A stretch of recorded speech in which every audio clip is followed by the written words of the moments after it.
안녕하십니까. 창원TV 뉴스 김현정입니다. 5월은 가정의 달입니다. 지난 주말 어린이날에 이번 주 어버이날 그리고 부부의 날까지 연이어 각종 기념일이 이어지는데요. 늘 곁에 있는 가족, 그렇게 소중함을 잊고 살고 있진 않은지 5월 가정의 달을 맞아 가족의 사랑을 느끼고 마음을 마음껏 전달해보는 이번 달을 만들어 보시면 좋겠습니다. 사람 중심 새로운 창원, 창원시의 주요 소식을 전해드리겠습니다. 주남 저수지는 세계적인 철새 도래지이자 생물 다양성의 보고인데요.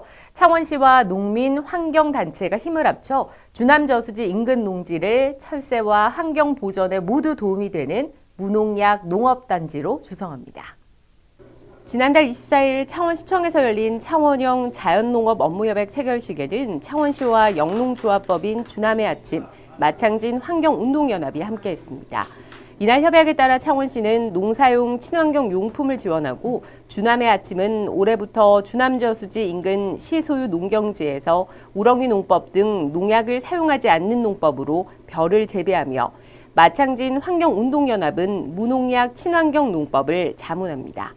이를 통해 세 기관은 주남저수지 인근 농지의 창원형 자연농업 확산을 추진해 나갈 계획입니다. 주남저수지는 제두루미와 황새 등 멸종위기종 조류를 포함한 겨울철새 수만 마리가 찾는 국내 대표적인 내륙철새 도래지입니다. 창원시는 주남저수지 난개발을 막고자 주변 사유지를 사들여 시유지로 전환하고 철새 먹이터 조성과 외래어종 퇴치 사업 등 주남저수지의 생태계 보전과 철새 보호를 위한 정책을 추진하고 있습니다. 성산패촌과 봉암수원지 그리고 진해우체국 이들 모두 지정문화재라는 사실 알고 계셨나요? 우리 지역의 소중한 문화유산들을 가꾸고 보호하기 위해 창원시 문화재 지킴이들이 나섭니다. 지난달 24일 창원과학체험관에서는 창원시 문화재 지킴이 발대식이 개최됐습니다. 이 자리는 평소 문화재에 관심이 많고 문화재 보호와 열정을 가진 119명의 문화재 지킴이 위촉을 시작으로 문화유산 헌장 낭독과 창원의 역사 문화, 문화재 지킴이의 자세와 역할 등에 대한 소양 교육으로 이어졌습니다. 창원시 문화재 지킴이는 국가지정, 도지정, 등록문화재 등 125개와 비지정 문화재 368개 등 문화재 전반에 대한 관리와 보호 활동을 펼쳐나가게 됩니다. 이와 함께 지역민들이 문화재를 보다 가깝고 친근한 존재로 인식하고 문화적 자긍심을 고취 계승하는 데 중요한 역할을 할 것으로 기대하고 있습니다.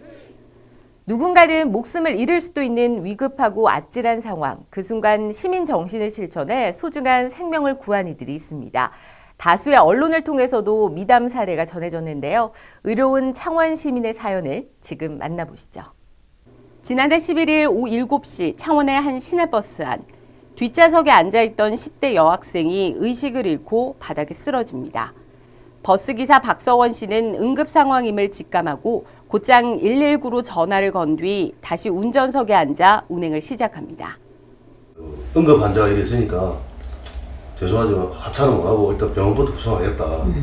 그 손님들이 다 승객들이 다 그렇게 하자고 이구동성 그렇게 해가지고 그래 갔습니다. 버스기사와 승객들의 발빠른 판단과 도움으로 10대 여학생을 불과 3분여 만에 응급실로 이송해 어린 생명을 구할 수 있었습니다.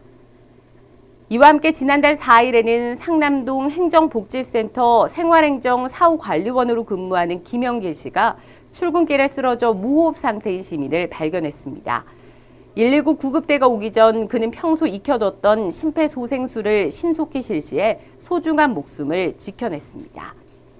박석원, 김영길 씨의 사연은 다수의 언론을 통해 전해졌고 창원시는 이들에게 지난달 26일 자랑스러운 의로운 시민상을 전달했습니다. 누구라도 그 자리에 있었다면 같은 행동을 했을 것이다. 당연한 일을 했을 뿐이다 라고 말하는 이들. 이처럼 따뜻한 창원 시민이 우리 주변에 함께 살아가고 있음에 새삼 감사한 오늘입니다. 지금까지 창원시청 소식을 알려드렸습니다. 시청해주신 여러분 고맙습니다.